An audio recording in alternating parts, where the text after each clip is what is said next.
From the Conference Center in 유타주 솔트레이크시티 컨퍼런스 센터에서 열리고 있는 이 모임은 예수 그리스도 후기 성도 교회 제195차 연차 대회 토요일 저녁 모임입니다. 이 모임에서는 교회 지도자 중에서 성전된 연사들이 말씀하게 되며 이 모임의 음악은 브리검영 대학교회 연합 합창단이 맡겠습니다. 이 방송은 공공 서비스의 일환으로 보니빌 디스트리뷰션이 제공합니다. 이 방송은 가정, 가족 또는 교회에서 비상업적인 목적이나 개인적인 용도로 사용할 수 있습니다. 12사도 정원회의 닐 L. 앤더슨 장로가 이 모임을 서해합니다.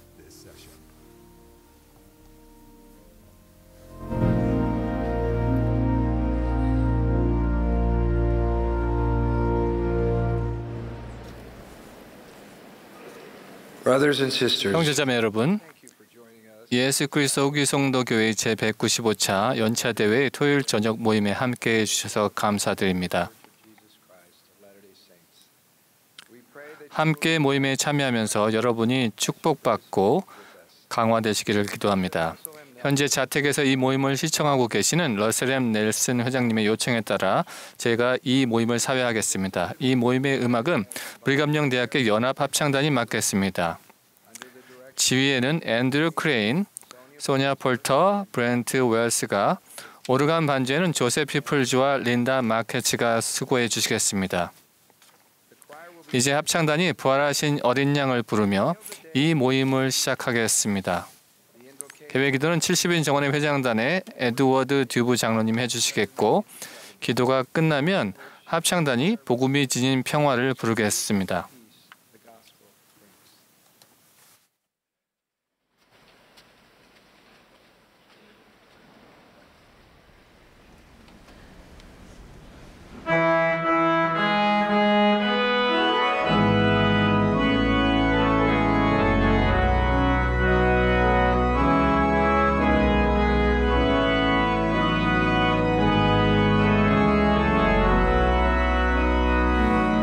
There was a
Our dear Father in heaven, 사랑하는 하나님 아버지시여, we come before Thee 저희가 당신 앞에서 in our hearts 저희 가슴에 감사를 안고 for this Easter season. 이 부활절 시즌에 함께할 수 있음에 감사드립니다. 부활절을 기념하고 당신의 아들의 속죄를 기억하고 Our Savior Jesus, 저의 구세주를 기억하면서 we're grateful. 참으로 감사드립니다. We thank Thee for the restoration of the 그리고 gospel in 이 this 복음의 경륜의 시대에 복음을 회복해 주신 것에 감사드리고 저희 선지자와 Heavenly Father, 유정에 감사드립니다. dear prophet, 저희 선지자를 축복하여 주셨고 러셀 넬슨 회장님을 축복하여 주시길 간구드립니다. good health, 그분이 건강을 가질 수 있고 힘을 얻을 수 있기를 간구드립니다. that Thou bless those who address us in this 오늘 말씀하실 연사들을 축복하여서 그분들이 전하고자 하는 메시지가 저희 마음에 와닿을 수 있도록 도와주시고 같이 모인 회원들과 모든 세계의 회원들의 마음에 전달될 수 있기를 간구드립니다. throughout the world. We that as we listen to this 저희가 message, 또한 이 메시지를 들으면서 that will act upon the impressions 저희가 받은 영감에 행할 수 있는 힘을 허락하여 주시고 그렇게 함으로써 저희가 저희 삶의 평화를 가꿀 수 있기를 간구드립니다. 전임 선교사들을 축복하여 주시고 모든 세계의 그들이 보호받을 수 있도록 도와주시길 간구드립니다. 그들이 또한 이 복음을 진실로 찾고 있는 자들에게 인도해 주길 간구드리면서 예수 그리스도 이름으로 기도드립니다. 아멘.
Thank you, choir, for that beautiful music. 아름다운 음악에 감사드립니다. 이제 12사도 정원의 게리 스티븐슨 장로님의 말씀을 듣겠습니다. 이어서 본부 초등회 회장단 제1보좌로 봉사하시는 에이미 A. 라이트 자매님이 말씀하시겠습니다. 두 분의 말씀이 끝나면 합창단이 그곳에 있었느냐를 부르겠습니다. 이어서 70인 정원의 제임스 R. 레지밴드 장로님과 세르히오 R. 바르가스 장로님께서 말씀하시겠습니다.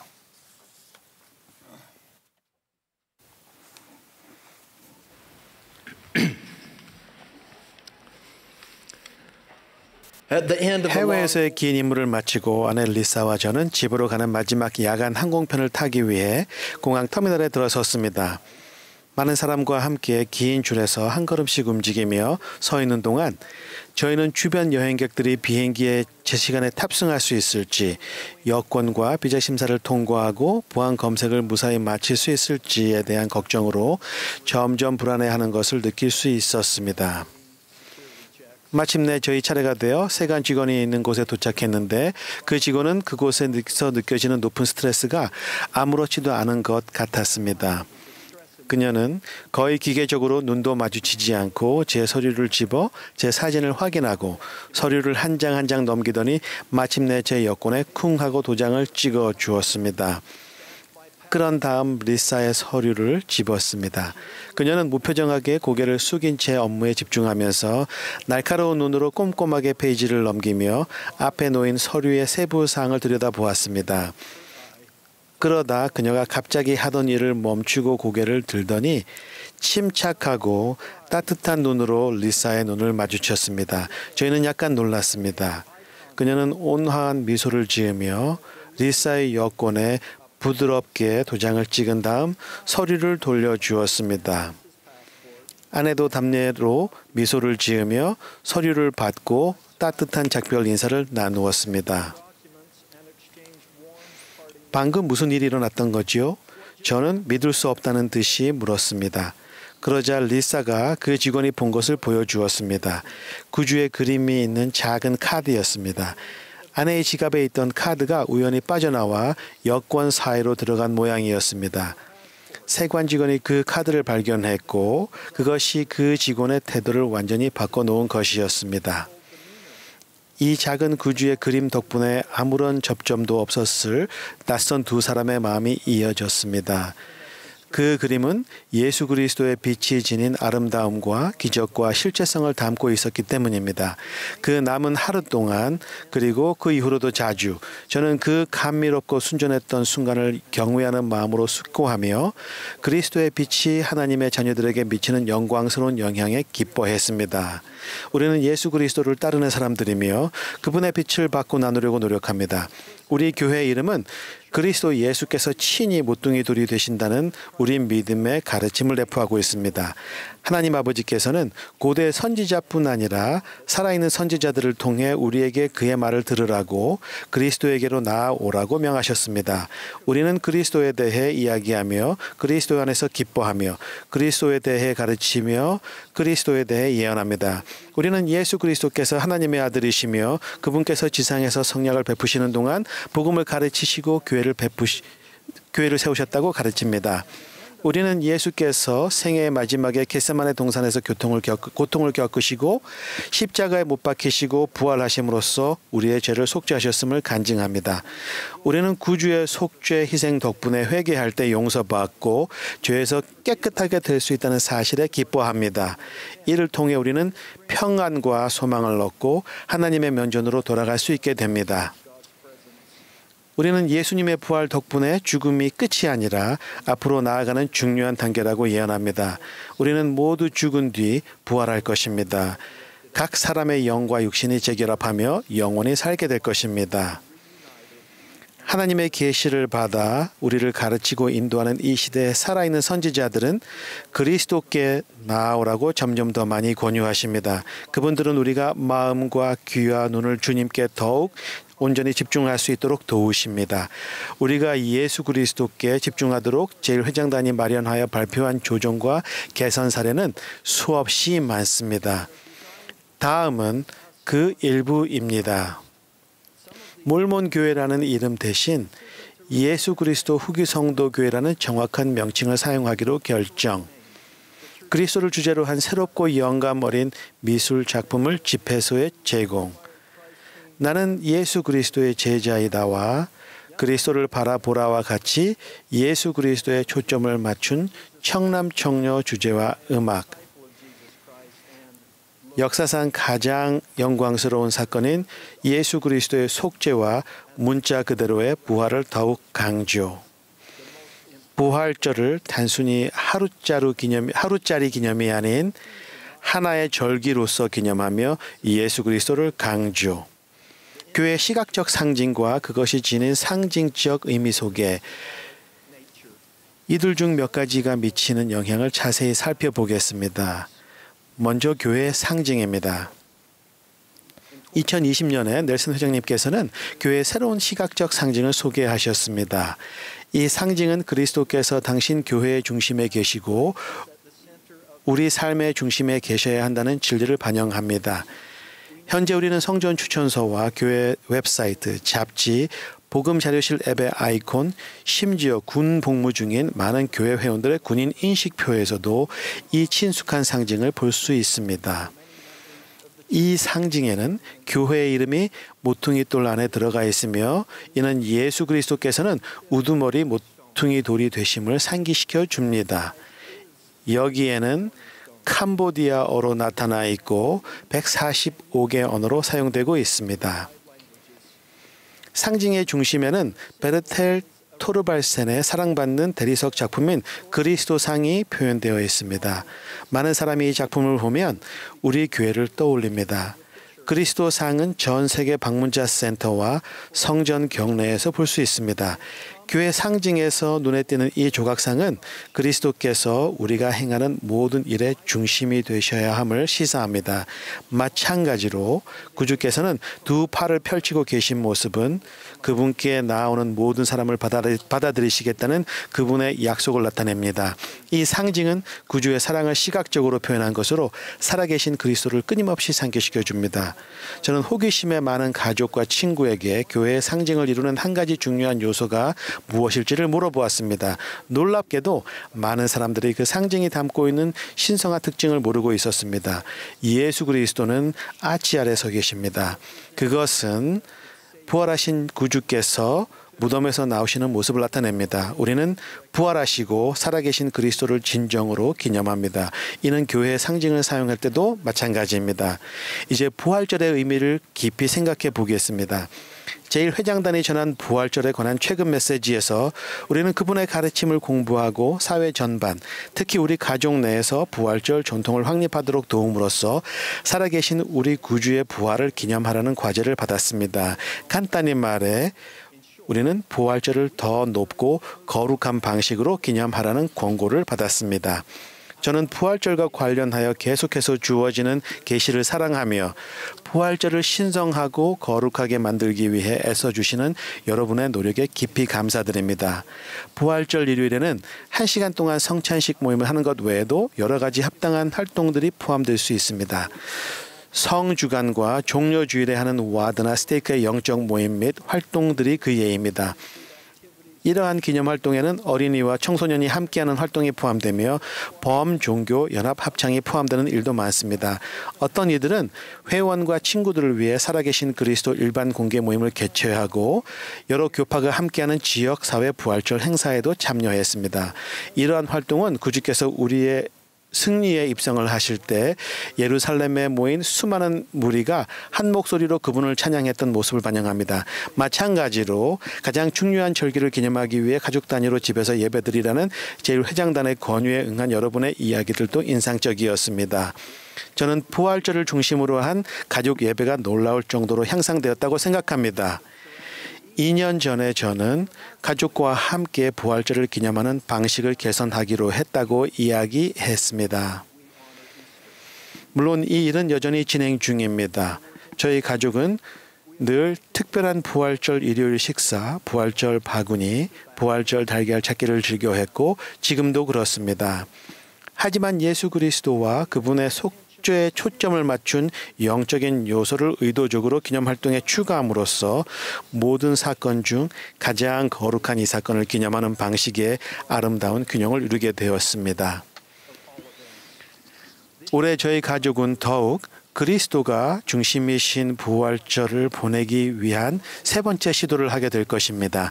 성탄절의 아기 예수 탄생 연극과 마찬가지로 저희 가족의 부활절 연극에는 간단한 의상, 신약 전서와 물문경 낭독, 음악, 부활절 그림, 종려나무잎, 그리고 솔직히 말해 약간의 무질서함이 포함됩니다.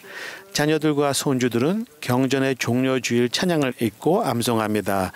호산나, 주의 이름으로 오시는 이여 가장 높은 곳에서 호산나. 그리고 갈릴리 나사렛에서 나온 예수라 같은 구절은 마치 땅에서는 하나님이 기뻐하신 사람들 중에 평화로다라는 구절이 성탄절과 깊이 관련된 것처럼 부활절과 깊은 관련이 있어 보입니다. 다양한 부활절 장식도 볼 수 있습니다. 한때 토끼와 부활절 달걀이 거의 전부였던 장식이 이제는 그리스도 상과 함께 빈 무덤 밖 동산의 모습을 드러내신 부활하신 구주, 니파인들에게 나타나신 구주의 이미지로 균형을 이루고 있습니다. 또한 저희는 부활절을 하루짜리 기념일이 아닌 하나의 절기로 삼기 위한 노력을 하고 있습니다. 저희 가족은 종료주일과 성금요일 그리고 성주간 전체에 일어난 성스러운 사건들을 더 깊이 알고 더 깊이 생각하고 더 기념하고자 노력하고 있습니다. 부활절이 있기에 우리는 예수 그리스도의 속죄 희생과 그분의 문자 그대로의 기쁜 부활을 모두 기릴 수 있습니다. 구주께서 동산과 갈보리에서 겪으셨던 고통을 상상하면 마음이 무겁지만 빈 무덤과 그가 살아나셨느니라라는 하늘의 선언을 떠올리면 우리의 마음은 기뻐집니다. 최근 제1회장단은 다음과 같이 우리를 격려하시며 이 절기의 중요성을 강조하셨습니다. 부활절과 예수 그리스도의 부활을 고대하십시오. 이는 인류에게 전하는 모든 메시지 중 가장 영광스러운 소식입니다. 다양한 기독교 신학자들 사이에서 부활을 비유적이고 상징적인 관점에서 보려는 경향이 커지는 듯 보이지만 부활은 지금까지 살았던 모든 사람이 부활할 것이며 부활은 문자 그대로의 의미이다라는 것을 우리는 교리로 확언합니다. 아담 안에서 모든 사람이 죽은 것 같이 그리스도 안에서 모든 사람이 삶을 얻을 것입니다. 예수 그리스도께서는 살아있는 모든 영혼을 위해 사망의 줄을 끊으셨습니다. 우리는 예수께서 우리에게 베푸신 은혜에 참으로 놀랍니다. 우리는 사람이 친구를 위하여 자기 목숨을 버리면 이보다 더 큰 사랑이 없나니라는 주님의 말씀을 받아들입니다. C.S. 루이스는 다음과 같이 말했습니다. 기독교를 전파한다는 것은 사도들에게 있어서 주로 부활을 전파하는 것을 의미했다. 부활은 사도행전에서 기록된 모든 기독교 설교의 중심 주제이다. 부활과 그 결과는 기독교인들이 전한 복음 또는 좋은 소식이었다. 저는 부활이 있나니 무덤이 승리를 얻지 못하며 사망에 쏘는 것은 그리스도 안에 삼키운 바 되었음을 선포합니다. 마지막으로 저는 부활절이 상징하는 거룩한 사건들을 더욱 의식하며 기념하기 위해 우리의 살아있는 선지자와 그의 보좌들의 권유를 받아들인다면 예수 그리스도와의 유대가 어느 때보다 더 굳건해짐을 깨닫게 될 것이라고 간증드립니다. 며칠 전 저는 한 할머니가 4살 된 손자에게 간단한 모양의 무덤과 무덤을 덮은 돌, 예수님, 마리아, 제자들, 천사 모형을 사용해 부활절 이야기를 시연해 보였다는 이야기를 듣게 되었습니다. 시신을 무덤에 안장하고 무덤 문을 닫고 여는 모습과 동산에서 있었던 부활 장면을 할머니가 들려주는 동안 그 어린 소녀는 열중해서 보고 귀 기울여 들었습니다. 그런 다음 모형들을 자기 주변으로 움직이면서 놀라울 정도로 자세하고 정성스럽게 그 이야기를 부모에게 들려주었습니다. 이 감미로운 순간에 이어 아이는 부활절이 있는 이유에 대해 질문을 받았습니다. 어린 소녀는 고개를 들고 아이다운 이유를 들어 대답했습니다. 예수님이 살아 계시니까요. 그의 간증에, 여러분의 간증에, 그리고 천사들과 선지자들의 간증에 제 간증을 더합니다. 그분은 부활하셨고 살아 계십니다. 예수 그리스도의 이름으로 간증드립니다. 아멘.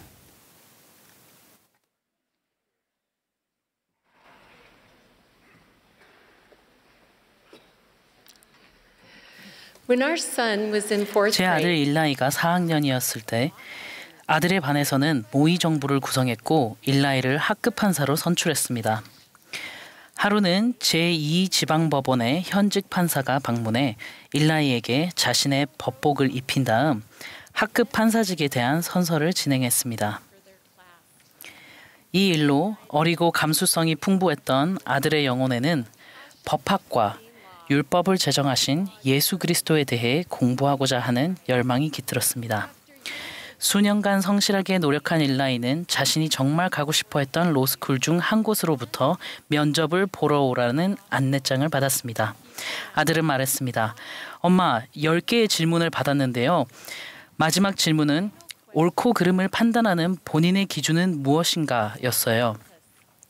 저는 유사 이래로 인류는 원형에서 삶의 양식을 만들면서 도덕 체계를 도출해왔고 제가 제 삶의 양식을 만들기 위해 노력하는 도덕적 원형은 바로 예수 그리스도이시라고 대답했어요. 그리고 모든 인류가 산상수훈에서 가르치신 예수 그리스도의 가르침을 따른다면 세상이 훨씬 더 나은 곳, 더 평화로운 곳이 될 거라고 말했어요. 면접이 끝나고 아들은 이렇게 생각했습니다. 어린 시절의 꿈이 날아가는구나. 종교 학계가 아니고서는 예수 그리스도에 대해 듣고 싶은 사람은 없을 테니까. 그러나 2주 후에 일라이는 장학금과 함께 입학 허가를 받았습니다. 입학을 결정하기 전에 저희는 캠퍼스를 둘러보았습니다. 로스쿨은 성처럼 보였고 아름다운 호수가 내려다 보이는 언덕 위에 높이 자리 잡고 있었습니다. 놀랍게도 웅장한 도서관과 장엄한 복도를 지나면서 저희는 현수막과 돌벽에 산상수훈의 내용이 적힌 것을 발견했습니다. 산상수훈은 새롭고도 획기적이며 단언컨대 지금까지 전해진 설교 중 가장 주목할 만한 설교입니다. 그 어떤 설교도 예수 그리스도의 성품과 그분의 신성한 속성과 그분을 닮아가려는 우리의 궁극적인 목적을 더 잘 알려주지 못합니다. 예수 그리스도의 제자의 길을 걷는 평생의 과정은 가정에서 시작되며 초등회에서는 생후 18개월부터 시작됩니다. 우리는 자녀들이 예수 그리스도를 믿고 성약을 통해 예수 그리스도와 그분의 교회에 속하며 예수 그리스도와 같이 되도록 노력하기를 바랍니다. 먼저 예수 그리스도를 믿으십시오. 생명의 떡에 관한 설교 후에 주님의 많은 제자들이 그분의 가르침과 교리가 받아들이기 어려운 일임을 깨닫고 떠나가서 다시 그와 함께하지 아니하게 되었습니다. 그러자 예수님은 12 제자를 향하여 다음과 같이 가슴 아픈 질문을 던지셨습니다. 너희도 가려느냐? 베드로는 이렇게 대답했습니다. 주여, 영생의 말씀이 주께 있사오니 우리가 누구에게로 가오리이까? 우리가 주는 하나님의 거룩하신 자이신 줄 믿고 알았사옵나이다. 베드로가 보여주었듯이 믿음이란 어떤 사람을 믿는 신앙을 가지거나 어떤 것을 참된 것으로 받아들이는 것입니다. 그리고 우리의 신앙이 구원으로 이어지려면 우리는 주 예수 그리스도께 신앙의 중심을 두어야 합니다. 우리는 예수 그리스도께서 존재하신다는 확신을 가지고 그분의 참된 성품과 본성을 이해하며 그분의 뜻에 따라 생활하고자 노력하고 있음을 인지할 때 그리스도를 믿는 신앙을 행사하게 됩니다. 우리의 사랑하는 선지자 러셀 M. 넬슨 회장님께서는 이렇게 선언하셨습니다. 예수 그리스도를 믿는 신앙은 모든 믿음의 기초이며 신성한 권능이 흘러들어오는 매개체입니다. 어떻게 하면 어린이들이 예수 그리스도를 믿는 신앙을 강화하고 그분의 신성한 권능에 다가가도록 그들을 도울 수 있을까요? 구주 예수 그리스도만이 답입니다.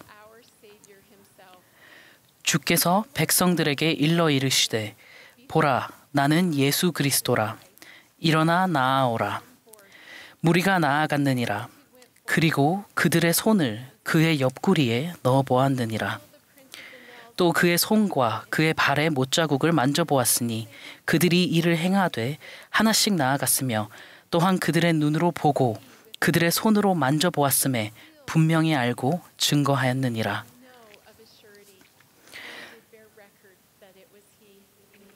어린 자녀들의 삶에서 이것이 어떻게 나타날지 생각해 보시기 바랍니다. 그들은 예수 그리스도와 그분의 복음에 대한 간증을 듣고 있습니까? 그들은 그분의 성역과 신성을 보여주는 경건한 이미지들을 보고 있습니까? 그들은 그분의 실제 하심과 신성을 증거하는 성신을 느끼며 인식하고 있습니까? 그들은 그분의 메시지와 사명에 대해 알고 있습니까? 둘째, 예수 그리스도와 그분의 교회에 속하십시오. 베냐민 왕의 백성들은 마음의 크나큰 변화를 경험했으며 성약에 따라 하나님의 뜻을 행하는 것에 자신의 삶을 헌신했습니다. 그들은 하나님과 예수 그리스도와 성약을 맺었으므로 그리스도의 자녀라, 그의 아들과 그의 딸이라 일컬음을 받았습니다. 예수 그리스도 후기 성도 교회의 회원으로서 우리에게는 그분의 왕국을 세우고 그분의 재림을 준비해야 할 성약의 책임이 있습니다. 어떻게 하면 성스러운 성약을 맺고 지키도록 어린이들을 도울 수 있을까요? 와서 나를 따르라 교재의 부록 1과 2에는 대화를 시작하기 좋은 내용들과 공과들이 들어 있습니다. 이것들은 가족들에게 힘을 실어주고 하나님의 성약의 길을 일생 동안 걸어가도록 어린이들을 준비시키는 신성한 청지기 직분을 지닌 교사와 지도자들에게 도움을 줄 것입니다. 셋째, 예수 그리스도와 같이 되십시오. 몰몬경에서 구주께서는 새로 부름받은 제자들에게 가능한 한 그분과 같이 되기 위해 최선을 다하라고 권고하셨습니다. 너희가 어떠한 사람이 되어야 마땅하냐? 진실로 내가 너희에게 이르노니 나와 같은 자라야 하느니라. 어떻게 하면 침례와 확인을 받은 어린이들이 자신과 다른 이들을 예수 그리스도께로 모으라는 성약의 책임을 완수하도록 도울 수 있을까요? 평생 제자의 길을 가려면 말씀을 행하는 자가 되고 듣기만 하는 자가 되어서는 안 됩니다. 주님의 가장 어린 제자들에게 권유할 때 그들을 이끌고 인도하고 곁에서 함께 걸으며 길을 찾도록 돕는 모든 기회를 놓치지 마십시오. 이 소중한 어린 제자들이 가르치고 간증하고 기도하고 봉사하기 위해 준비할 때 그들에게 조언해 줌으로써 자신감을 가지고 책임을 완수하는 기쁨을 경험할 수 있게 해주십시오.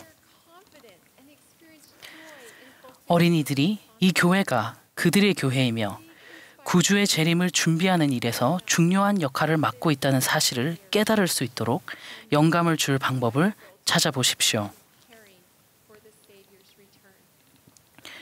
예수 그리스도께서 우리 삶의 중심이 되시면 우리가 바라는 것과 그것을 소망하는 방식이 영원히 변하게 됩니다. 계심은 모든 것을 변화시킵니다.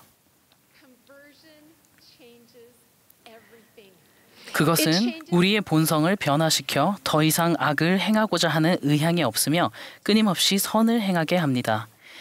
계심은 시간과 자원을 사용하는 방식과 우리가 읽고, 보고, 듣고, 나누는 것을 바꿉니다. 심지어는 유명하고 학술적이며 경력을 결정하는 중요한 면접의 답변마저도 변화시킵니다. 우리는 예수 그리스도의 빛을 삶의 모든 부분에 불어넣어야 합니다. 우리가 가정과 이 교회의 모든 모임에서 그분께서 전세에서 지니셨던 신성과 거룩한 사명과 감옥을 깨뜨리신 부활에 대해 간증하지 않는다면 우리가 전하는 사랑과 봉사, 정직, 겸손, 감사, 연민과 같은 메시지는 사려 깊은 삶을 권장하는 가벼운 격려의 말에 불과하게 됩니다. 예수 그리스도 없이는 변화할 힘도 갈망할 목적도 없으며 삶의 고난 가운데 복음의 목적과 원리를 이해할 수도 없습니다. 예수 그리스도의 제자가 되는 일을 소홀히 한다면 그것은 우리 자녀들에게 재앙이 될 수 있습니다. 자녀들에게 사랑한다고 말할 때 우리는 하늘에 계신 아버지와 구주이신 예수 그리스도께서도 그들을 사랑하신다고 말하고 있습니까? 우리의 사랑도 자녀들에게 위로와 영감이 될 수 있지만 그분들의 사랑은 성결하게 하고 영생을 얻게 하고 치유할 수 있습니다. 이 예수님은 상상의 존재, 단순한 존재, 실체가 없는 존재, 가벼운 존재, 알려지지 않은 존재가 아니라 영화로우신 분이시며 전능하신 분, 부활하신 분, 지극히 높으신 분, 경배받으시는 분, 권능을 가지신 분, 하나님의 독생자이시며 구원하기에 능하신 분입니다. 어느 날 필리핀의 한 어린이가 저에게 이런 힘있는 간증을 전했습니다. 우리에게는 구원받을 가치가 있어요. 하나님께서 위대한 화목제물로 세우신 예수 그리스도의 성스럽고 거룩한 이름으로 말씀드립니다. 아멘.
Last April, 교회에서 커트랜드 성전을 취득했다는 기쁜 소식이 전해진 직후 작년 4월에 러셀 넬슨 회장님은 교리와 성역 109편에 기록된 커트랜드 성전 헌납 기도문을 공부하도록 권하셨습니다.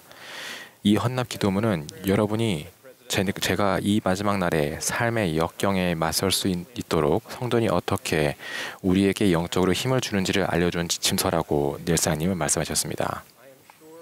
여러분이 109편을 공부하면서 얻은 통찰은 여러분에게 축복이 되었을 것입니다. 오늘 저녁에 저는 선지자의 권유를 따르며 배운 것 몇 가지를 나누고자 합니다. 저는 이것을 공부하면서 평안을 얻었고 이를 통해 주님께서 자비로우시며 하나님 아버지의 구원의 계획은 참으로 자비의 계획이라는 사실을 되새길 수 있었습니다.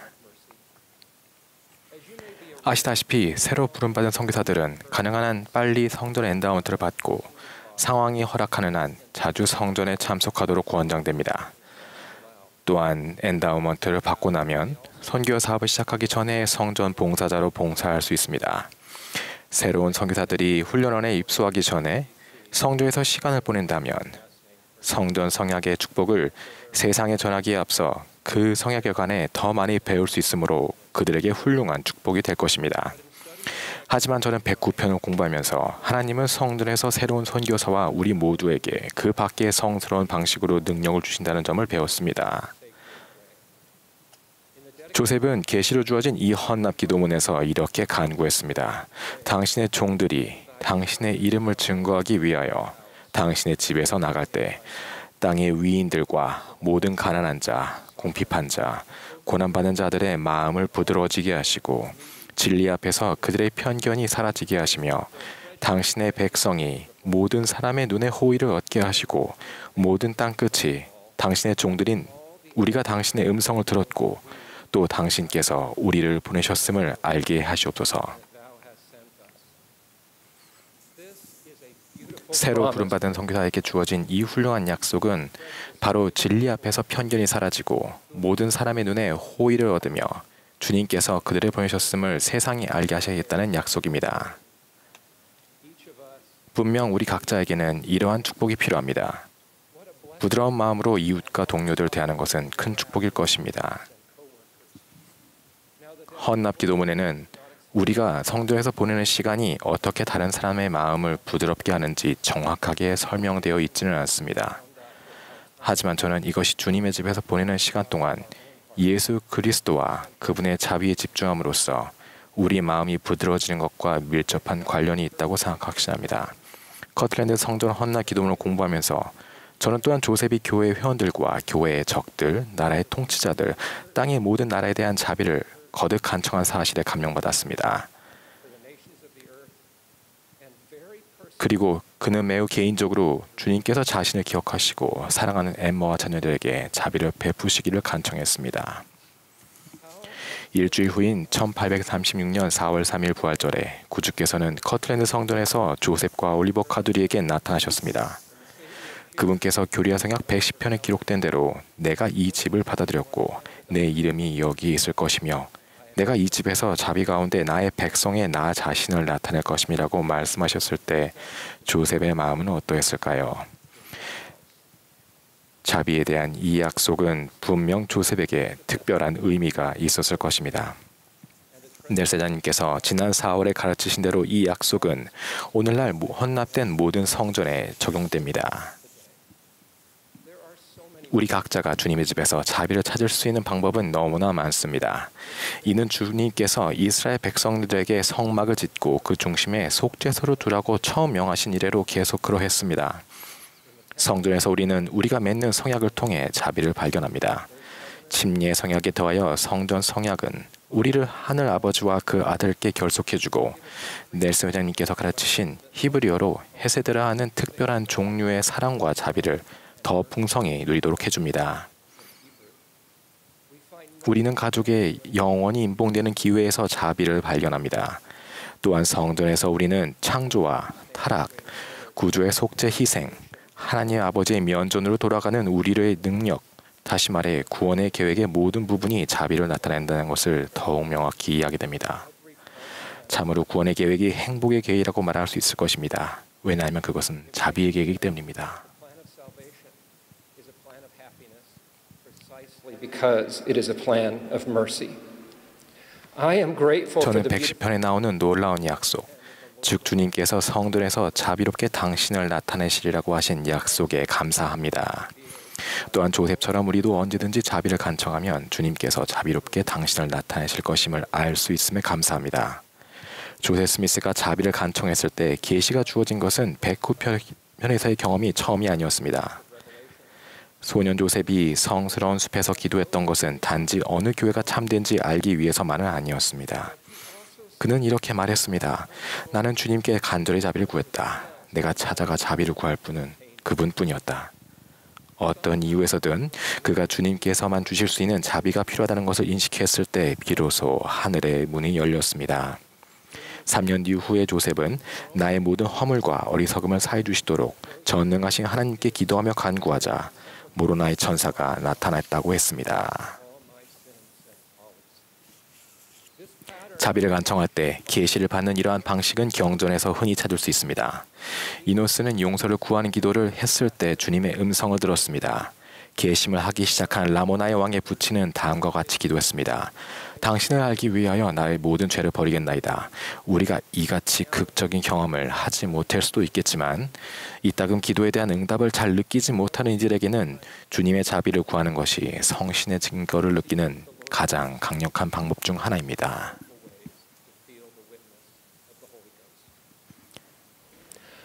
이와 유사한 원리에 대한 훌륭한 가르침이 모로나에서 10장 3절부터 5절에 나옵니다. 진지한 기도를 통해 몰몬경이 참된지를 알 수 있다는 것을 가르치기 위해 우리는 종종 이 구절을 간략히 언급합니다. 하지만 그렇게 하면 자비의 중요한 역할을 간과할 수 있습니다. 모로나이가 어떻게 권유 시작하는지 들어보십시오. 내가 너희를 권면하거니와 너희가 이 기록을 읽게 되거든 너희는 아담이 창조된 때로부터 너희가 이 기록을 받게 될 때까지 주께서 사람의 자녀들에게 얼마나 자비로우셨는가를 기억하고 그것을 너희 마음에 깊이 생각하라. 모로나이는 자신이 봉할 그 기록을 읽는 데에만 그치지 말고 주께서 사람의 자녀들에게 얼마나 자비로우셨던가에 관해 몰몬경의 가르침을 마음속으로 깊이 생각해 보라고 우리에게 촉구합니다. 주님의 자비에 대해 깊이 생각할 때 우리는 혹 이 기록이 참되지 아니한지 그리스도의 이름으로 영원하신 하나님 아버지께 간구할 준비를 하게 됩니다. 몰몬경의 가르침을 깊이 생각할 때 우리는 이런 질문을 할 수 있을 것입니다. 하나님의 자비의 계획에 따라 이 지상에 살았던 모든 사람이 부활하고 모든 것이 그 완전한 구조로 회복된다는 엘마의 가르침이 사실일까? 에뮬 레크의 말처럼 구주의 자비가 없다면 우리가 치러야 할 공의의 모든 실질적인 요구를 자비가 충족해주고 우리를 안전한 팔 안에 감싸줄 수 있을까? 그리스도께서는 자기 백성을 그들의 연약함을 쫓아 어떻게 도울지 아시고자 우리의 죄뿐만 아니라 우리의 고통과 고난을 위해 고통을 겪으셨다는 엘마의 간증이 사실일까? 베냐민 왕이 가르친 것처럼 주님은 너무나 자비로우셔서 그들에 관한 하나님의 뜻을 알지 못하고 죽은 자들 또는 무지한 가운데 죄를 범한 자들의 죄를 위하여 대가 없이 속죄하셨을까? 리하이의 말대로 아담이 타락한 것은 사람이 존재하려 하며 사람이 존재함은 기쁨을 갖기 위함일까? 아비나다이가 이사야의 말을 빌려 간증한 것처럼 예수 그리스도께서 상처를 입은 것은 우리의 범법으로 인함이고 그가 상함은 우리의 죄악으로 인함이며 우리의 화평을 위한 징계가 그에게 임하였고 그가 채찍에 맞음으로 우리가 나음을 입었다는 것이 정말일까? 요컨대 몰몬경에서 가르치는 하나님의 계획은 정말로 이렇게 자비로운 것일까? 저는 그것이 참되며 자비에 관해 평안과 희망을 주는 몰몬경의 가르침이 참됨을 간증드립니다. 그렇지만 충실히 몰몬경을 읽고 기도하는데도 하나님 아버지께서 성신의 권능으로 너희에게 이것이 참됨을 드러내어 주시라는 모로나의 약속이 이루어지지 않아 애쓰시는 분들도 계실 것이라 생각합니다. 저도 그런 노고를 잘 압니다. 수년 전 몰몬경을 처음 2차례 읽었을 때 저도 기도에 대해 즉각적이고 명확한 응답을 얻지 못했기 때문입니다. 혹시 여러분이 이런 어려움을 겪고 계시다면 모로나이의 권고대로 몰몬경에서 주께서 사람의 자녀들에게 얼마나 자비로우셨던가를 설명하는 여러 방식을 깊이 생각해 보시기를 권합니다. 저의 경험을 토대로 여러분이 그렇게 하실 때 마음의 성신을 평안을 느끼고 몰몬경과 그 책에 가르치는 자비의 계획의 참됨을 알고 믿고 느낄 수 있기를 바랍니다. 저는 하나님 아버지의 위대한 자비의 계획과 그 계획을 기꺼이 실행하신 구주께 감사드립니다. 저는 우리가 그분을 찾는다면 거룩한 성전에서와 우리 삶의 모든 부분에서 그분을 자비롭게 당신을 나타내 보이실 것을 압니다. 예수 그리스도의 이름으로 말씀드립니다. 아멘.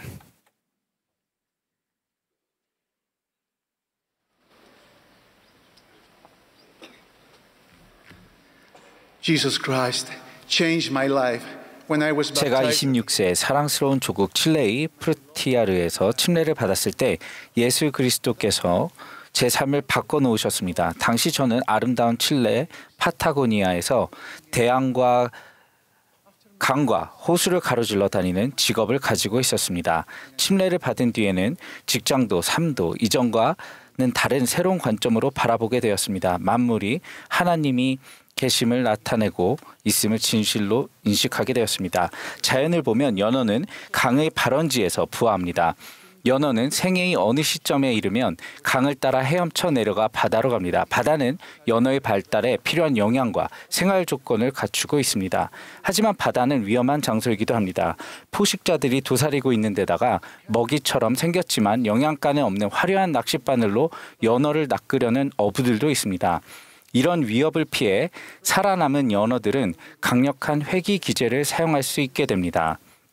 그렇게 강을 거슬러 올라 자기가 부화한 장소로 돌아가서는 새롭고도 익숙한 어려움을 마주하게 됩니다. 과학자들은 연어의 회유 행동을 여러 해 동안 연구했습니다.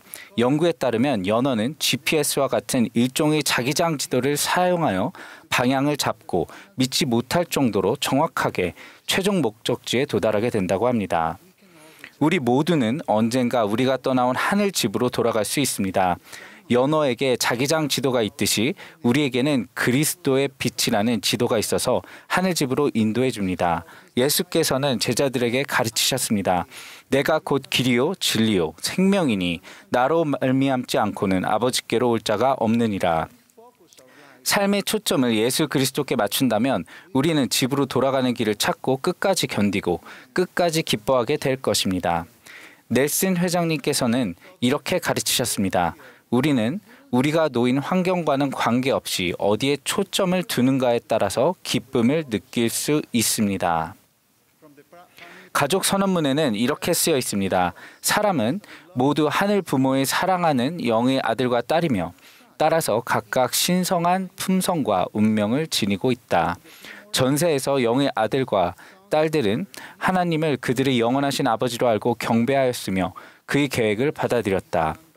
그 계획에 의하여 그의 자녀들은 육신을 얻고 지상 생활의 경험을 통하여 완전을 향해 발전하여 궁극적으로 영생의 상속자로서 자신의 신성한 운명을 실현할 수 있게 되었다. 예수 그리스도께서는 이 지상에 태어나시기 이전에 모세에게 나타나셔서 아버지를 대신하여 말씀하신 적이 있습니다. 그분은 모세가 해야 할 큰 일이 있다고 하셨습니다. 이 대화 중에 주님께서는 모세를 보고 여러 차례 내 아들이라고 부르셨습니다. 그 일이 있고 나서 사탄이 와서는 모세를 유혹하며 이렇게 말했습니다. 사람의 아들 모세야, 나를 경배하라. 모세는 자신의 신성한 본질을 떠올리고는 그 유혹에 이렇게 대응했습니다. 너는 누구냐? 보라, 나는 하나님의 한 아들이라. 모세는 이 진리를 통해 대적의 공격으로부터 자유로워졌습니다. 형제자매 여러분, 이 세상에는 낚싯바늘들이 실제로 도사리고 있습니다. 종종 마음을 사로잡는 이 함정들은 단 한 가지 목적을 위해 존재합니다. 바로 아버지와 영생으로 인도하는 생수이신 구주의 길에서 우리를 끌어내는 것입니다.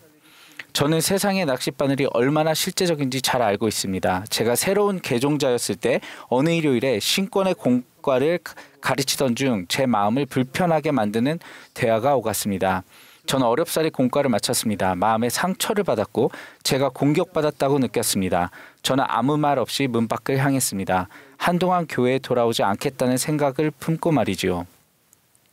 바로 그 순간 한 신권 소유자가 오더니 제 앞에 섰습니다. 그리고는 다정한 목소리로 제게 권유하기를 방금 공과에서 경험한 상황이 아니라 그리스도께 집중하라고 하셨습니다. 언젠가 이 일에 대해 그분과 대화를 나눈 적이 있었는데 그분은 당시에 이런 음성을 들었다고 하셨습니다. 그를 쫓아가라. 그는 내게 중요한 자니라. 사랑하는 친구 여러분, 우리 모두가 하나님께 중요한 사람입니다. 넬슨 회장님께서는 이렇게 가르치셨습니다. 하나님과 맺은 성약으로 인해 그분께서는 우리를 돕고자 노력하실 때 절대 지치지 않으실 것이며 우리에 대한 그분의 자비로운 인내심도 결코 고갈되지 않을 것입니다. 우리의 신성한 본질과 하나님과의 성약 관계로 인하여 우리에게는 신성한 도움을 받을 권리가 있습니다. 연어가 성장하기 위해서는 바다에서 양분을 취해야 합니다. 마찬가지로 우리가 영적인 영양실조로 사망하지 않으려면 영적으로 양분을 취해야 합니다. 기도, 경전, 성전, 정기적인 일요일 모임 참석은 영적 식단의 필수적인 메뉴입니다. 1956년 11월에 리카르도 가르시아 형제가 침레의 물가에 들어섰습니다. 그분은 제 조국 칠레에서 최초의 교회 회원이 되셨습니다. 가르시아 형제는 작고하기 하루 전에 가족과 친구들 앞에서 이렇게 선언했습니다. 여러 해 전에 선교사들이 내게 권하기를 내 가족과 함께 행복을 찾으라고 했었다. 나는 행복한 사람이 되었다. 온 칠레 국민에게 전하거라. 복음은 행복이라고. 예수 그리스도의 복음으로 양육된 가르시아 형제는 하나님과 이웃들을 사랑으로 섬기는 일에 온 생애를 바쳤습니다.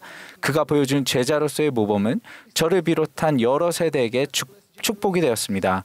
선지자 조셉 스미스는 이렇게 가르쳤습니다. 하나님의 사랑으로 가득 찬 사람은 자신의 가족을 축복하는 것에 만족하지 않고 전 세계를 돌아다니며 세상의 온 인류에게 축복을 전하기를 갈망합니다. 우리 각자의 영혼 깊은 곳에는 하늘집으로 돌아가고자 하는 소망이 있습니다. 그리고 예수 그리스도는 우리를 하늘로 인도하는 나침반이십니다. 그분께서 바로 길이십니다. 그분의 속죄 희생이 있었기에 우리는 하나님과 거룩한 성약을 맺을 수 있게 되었습니다. 성약을 맺고 난 뒤에는 종종 물줄기를 거슬러 헤엄치는 상황들을 경험하게 될 것입니다. 위험, 낙담, 유혹, 역경은 우리의 신앙과 영적인 힘을 시험할 것입니다. 도움을 간구하십시오. 예수 그리스도께서는 우리가 지고 있는 짐을 이해하시며 언제든 나눠지고 싶어 하십니다. 기억하십시오. 그분은 강고를 많이 겪었으며 질고를 아는 자이십니다. 구주께서는 이렇게 가르치셨습니다. 세상에서는 너희가 환난을 당하나 담대하라. 내가 세상을 이겨노라. 그분의 속죄 희생으로 인해 우리 죄는 용서받을 수 있으며 그분은 그 죄를 더 이상 기억하지 않으십니다. 현세에서 배우는 과정에서 우리가 지은 죄를 완전히 잊게 되지는 않을 수도 있습니다. 기억함으로써 죄를 되풀이하지 않을 수 있기 때문입니다. 우리는 매주 일요일에 교회에서 성찬을 취하면서 용서받은 과오 대신 그분을 기억합니다. 이 의식은 예배와 영적 발전에서 필수적인 부분입니다. 일요일이 여느 때와 같은 평범한 날이 아니라는 사실을 이해하면 기쁨이 찾아옵니다. 안식일은 사람을 위하여 우리가 세상에서 벗어나 쉬게 하고 몸과 영을 새롭게 하기 위한 목적으로 제정되었습니다. 우리는 또 성전, 곧 주님이 집에 갈 때 그분을 기억합니다. 성전에서는 예수 그리스도에 대해 더 정확한 지식을 배우게 됩니다. 곧 그분께서 성약의 중심이시며 이 성약은 우리를 하나님의 모든 은사 가운데 가장 큰 것인 영생으로 이끈다는 지식입니다. 저는 성전에 참석하면서 위안을 얻었으며 우리의 영원한 운명에 대한 희망을 갖게 되었습니다. 저는 휘장 양편에 있는 사람들과 하늘의 유대 관계를 경험했습니다. 제 어린 자녀들 중 두 아이에게는 겉으로 드러나지 않는 질병이 있어서 그들은 평생 동안 매일 관리를 받아야 합니다. 그러나 저는 자녀들의 삶에서 치유의 기적을 목격했습니다. 저희 가족은 행복의 계획에 대해 이야기할 때 무척 기뻐합니다. 예수 그리스도 덕분에 우리의 고난은 잠시뿐일 것이라는 말을 들을 때면 제 아이들은 얼굴이 환해지곤 합니다. 저희 부부는 자녀들을 무척 사랑합니다. 그리고 제프리 R. 홀랜드 회장님께서 가르치셨듯이 언젠가 저희 자녀들이 놀랄 만큼 아름다운 완전한 몸과 마음으로 우리 앞에 영화롭게 당당하게 설 것임을 알고 있습니다. 우리는 성약을 맺음으로써 하나님께 더 가까이 나아갑니다. 그로 인해 불가능한 일들이 가능해지며 현존하는 모든 어둠이 빛으로, 모든 의심이 평안으로 채워집니다. 예수 그리스도 덕분에 희망이 존재합니다. 그분 덕분에 우리가 관심을 쏟는 사람들을 계속해서 사랑하고 지지하고 이들을 위해 기도할 이유가 충분합니다. 그분은 살아계십니다. 그분은 우리를 아시며 사랑하십니다. 그분은 세상의 길이요, 진리요, 생명이십니다. 저는 오늘 여러분 모두에게 예수 그리스도와 그분의 가르침을 삶의 중심에 두시도록 권유합니다. 이렇게 할 때 유혹과 상처 입음과 자기 연민이라는 낚싯바늘을 피할 수 있을 것입니다. 우리는 성전과 같이 거룩하고 굳건하며 변함없이 설 것입니다. 우리는 폭풍을 이겨낼 것이며 끝까지 견디고 끝까지 기뻐하며 집으로 돌아갈 것입니다. 예수 그리스도의 이름으로 말씀드립니다. 아멘.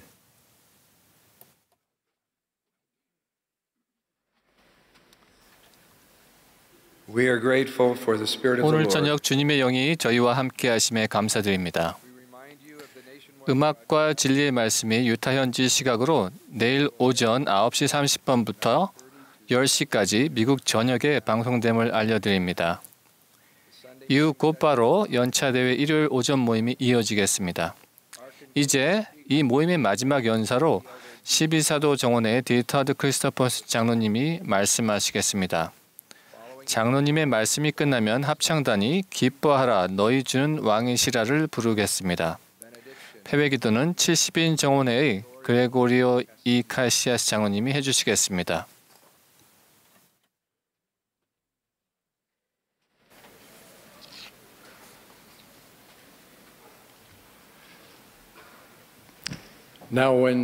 헤롯 왕 때 예수께서 유대 베들레헴에서 나심에 동방으로부터 박사들이 예루살렘에 이르러 말하되 유대인의 왕으로 나신 이가 어디 계시냐 우리가 동방에서 그의 별을 보고 그에게 경배하러 왔노라 하니 동방 박사로 일컬어진 이 세 명의 박사들은 현명하게도 메시아를 찾아 경배를 드렸습니다. 그들에게 경배, 즉 예배는 그분 앞에 엎드려 황금과 유황과 모략을 예물로 드리는 것을 의미했습니다. 여러분과 저에게는 하나님을 예배한다는 것이 어떤 의미입니까? 예배라고 하면 을의 사적으로나 교회 모임에서 종교적 헌신을 보이는 방식을 떠올리게 됩니다. 제가 우리의 하늘 아버지와 그분의 사랑하는 아들이신 우리 구주를 예배하는 것에 대해 숙고했을 때 다음 4가지 개념이 마음속에 떠올랐습니다. 첫째, 우리의 예배를 이루는 행동. 둘째, 우리의 예배에 영향을 주는 태도와 감정. 셋째, 우리가 예배하는 대상의 유일무이함. 넷째, 우리가 예배하는 거룩한 분들을 본받을 필요성. 첫째, 우리의 예배를 이루는 행동입니다. 매우 일반적이면서도 중요한 예배의 형태 중 하나는 헌납된 장소에 모여 헌신의 행위를 하는 것입니다. 주님께서는 이렇게 말씀하십니다. 그리고 자기를 더욱 온전히 지켜 세상에 물들지 아니하도록 나의 거룩한 날에 기도의 집에 가서 내 성찬을 바칠지어다. 물론 이것은 우리가 예배당을 짓는 주된 이유입니다. 하지만 필요한 경우 어느 정도의 신성함을 갖춘다면 헌납되지 않은 장소에서도 예배할 수 있습니다.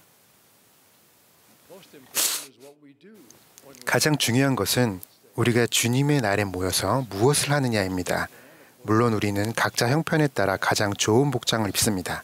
그것은 사치스럽지 않고 하나님께 존경과 경건을 나타내 보일 수 있는 단정한 차림입니다. 마찬가지로 우리의 품행도 경건하고 공손합니다. 우리는 기도에 참여함으로써 예배합니다. 찬송가를 듣기만 하는 것이 아니라 부름으로써 예배합니다. 서로 가르치고 배움으로써 예배합니다. 예수께서는 이렇게 말씀하십니다. 이날 곧 주의 날에는 내 죄를 내 형제들에게 그리고 주 앞에 고백하며 내 헌물과 시간, 재능 또는 재물을 하나님과 이웃에게 봉사하며 바치는 재물을 의미함. 내 성천을 지극히 높으신 이에게 바칠 것을 기억하라. 우리는 악단처럼 즐겁게 해주거나 즐겁게 보내기 위해서가 아니라 그분을 기억하고 더욱 온전히 가르침을 받기 위해서 모입니다. 가장 최근의 연차대회에서 패트릭 키아론 장로님은 다음과 같이 상기시켜 주셨습니다. 안식일에 함께 모이는 것은 단지 성찬식에 참석하고 해야 할 일을 해치우기 위해서가 아닙니다. 우리는 예배하기 위해 함께 모입니다. 이 두 가지는 중대한 차이가 있습니다.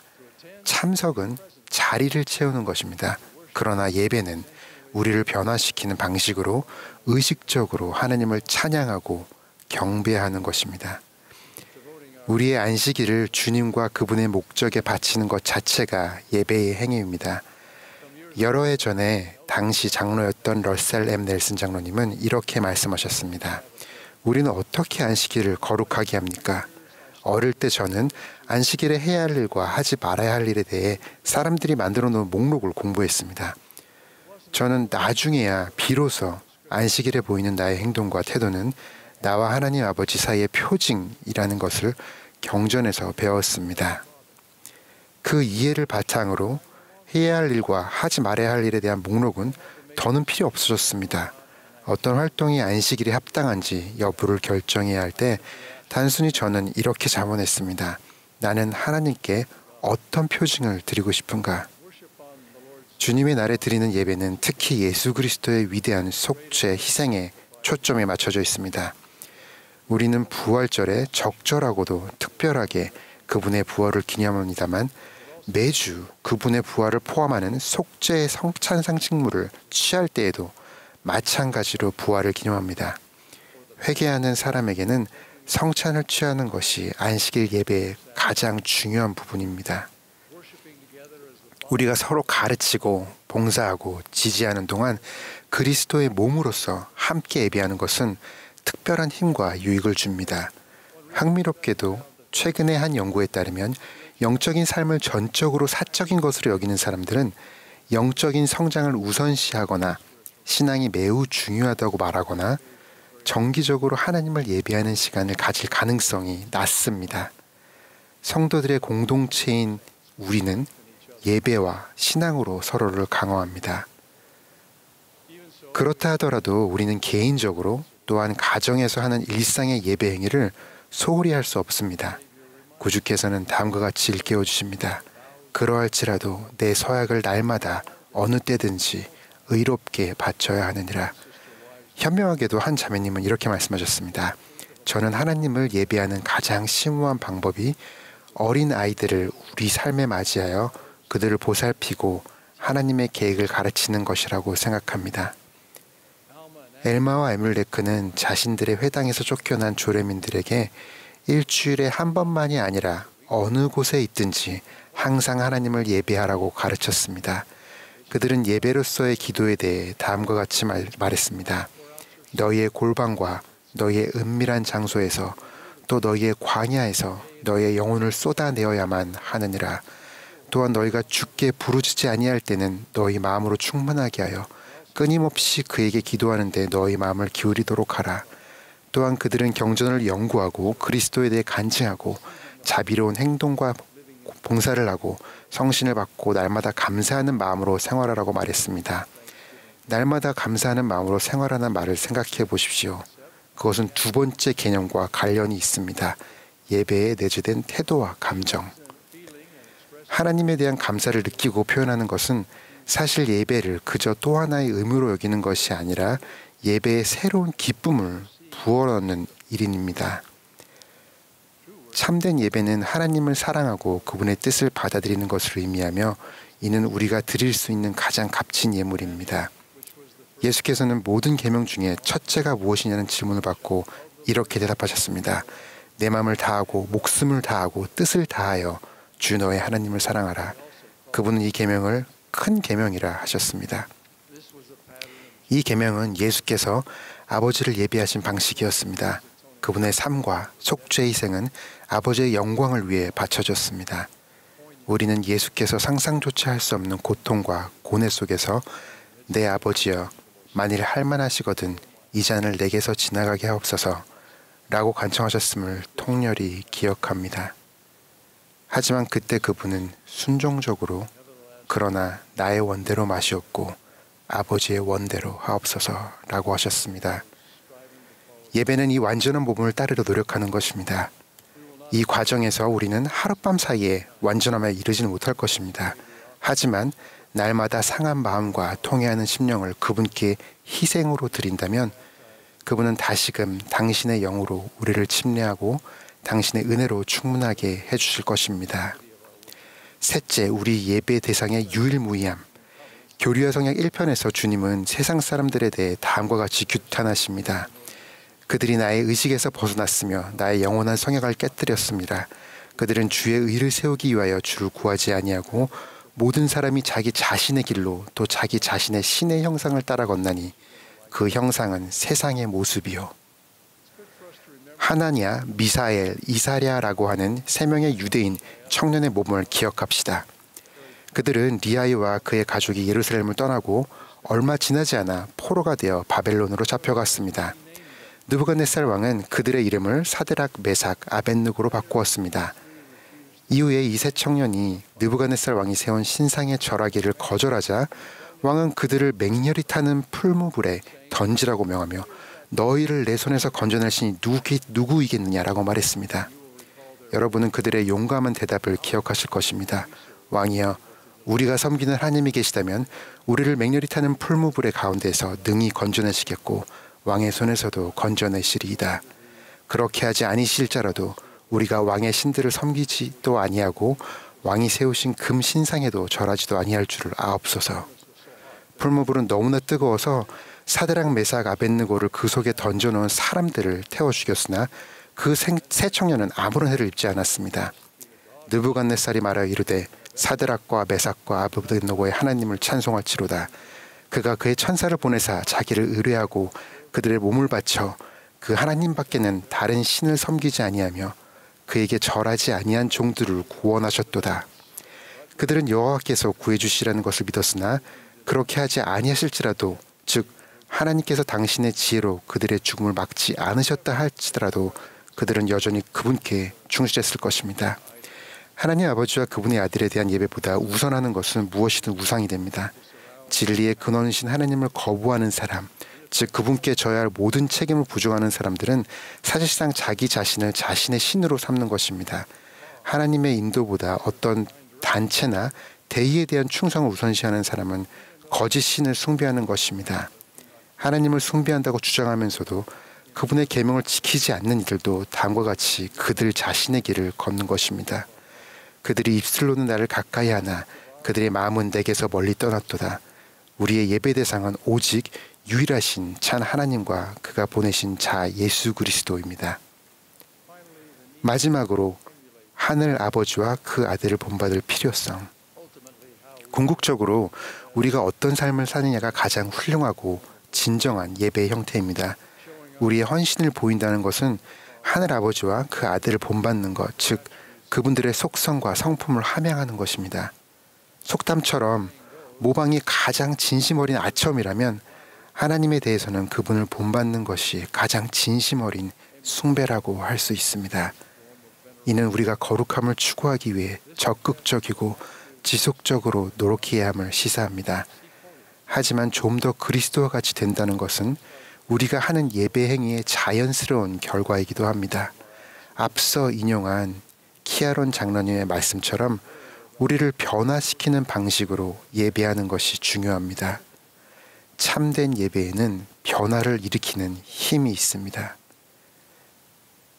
이것이야말로 성약의 길, 즉 하나님을 예배하고 사랑하고 그분께 충성하는 길의 아름다움입니다. 우리는 침례를 받을 때 그리스도의 이름을 받들고 그분의 계명을 지키겠다고 서약함으로써 그 길에 들어섭니다. 우리는 회개할 때 우리를 죄로부터 구속하고 깨끗하게 하는 구주의 은혜의 사자인 성신의 은사를 받습니다. 우리가 회개하는 과정에서 그분을 예배하고 있다고 할 수도 있습니다. 그런 다음 주님의 집에서 추가적인 신권 의식을 받고 성약을 맺으면서 우리는 더욱 성결하게 됩니다. 성전 의례와 의식은 숭고한 형태의 예배입니다. 러셀 M. 넬슨 회장님은 다음과 같이 강조하셨습니다. 신권 의식에 참여하고 하나님과 성약을 맺고 지키는 모든 남성과 여성은 하나님의 권능을 직접 접하게 됩니다. 이 권능은 우리가 봉사하고 축복하기 위해 사용할 수 있는 힘일 뿐만 아니라 우리를 깨끗하게 하고 정화하기 위해 우리 안에서 작용하는 신성한 힘이기도 합니다. 우리가 성약의 길을 걸을 때 우리 안에서 성결하게 하는 경건의 능력이 나타납니다. 우리도 고대의 니파인과 레이멘처럼 예수님의 발에 엎드려 그분을 경배할 수 있기를 바랍니다. 예수께서 명하신 대로 우리가 엎드려 아들의 이름으로 아버지를 경배할 수 있기를 바랍니다. 우리가 성령을 받고 우리 마음을 하나님께 드리며 그분 앞에 다른 신을 두지 않고 예수 그리스도의 제자로서 우리 삶에서 그분의 성품을 본받을 수 있기를 바랍니다. 그렇게 할 때 예배의 기쁨을 느끼게 될 것임을 간증드립니다. 예수 그리스도 이름으로 말씀드립니다. 아멘.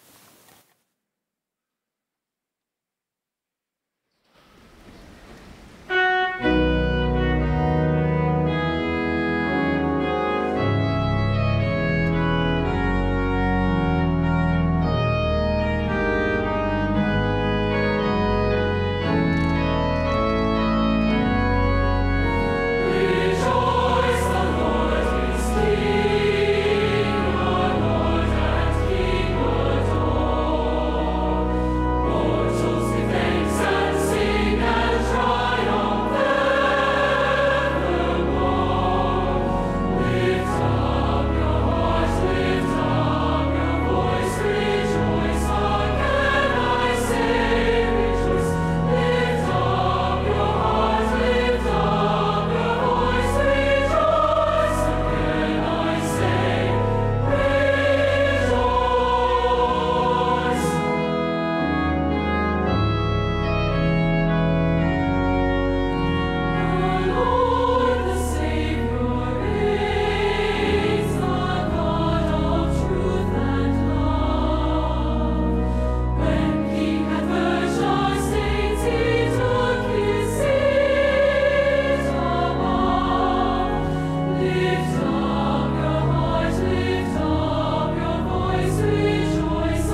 Our Heavenly Father, we are 하늘의 so 하나님 grateful. 아버지,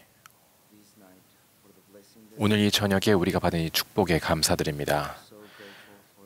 저희들은 오늘 저녁에 저희 마음속에 전해진 이 메시지에 감사드리고 당신의 아들 예수 그리스도와 그분이 저에게 주신 한량없는 속죄에 감사드립니다.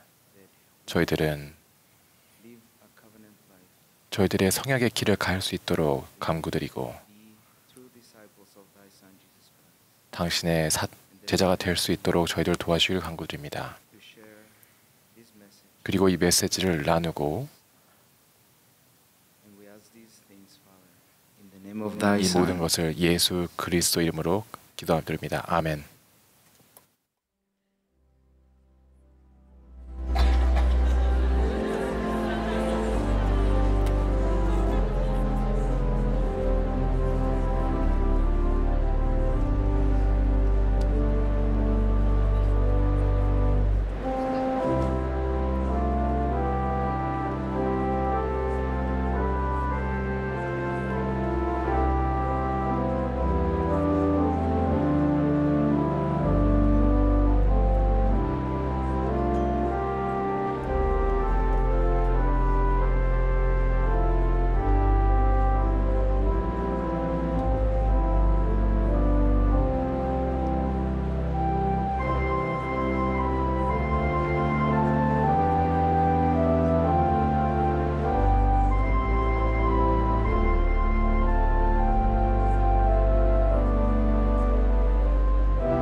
지금까지 예수 그리스도 후기 성도교회 제195차 연차대회 토요일 저녁 모임 방송이었습니다. 연사는 교회 지도자 중에서 선정되었으며 음악은 브리감령 대학교회 연합 합창단이 맡았습니다. churchofjesuschrist.org에서 이 모임과 다른 연차대의 모임의 메시지를 보고 공유하실 수 있습니다. 이 방송은 공공 서비스의 일환으로 보니빌 디스트리뷰션이 제공합니다. 이 방송은 가정, 가족 또는 교회에서 비상업적인 목적이나 개인적인 용도로 사용할 수 있습니다. All rights reserved.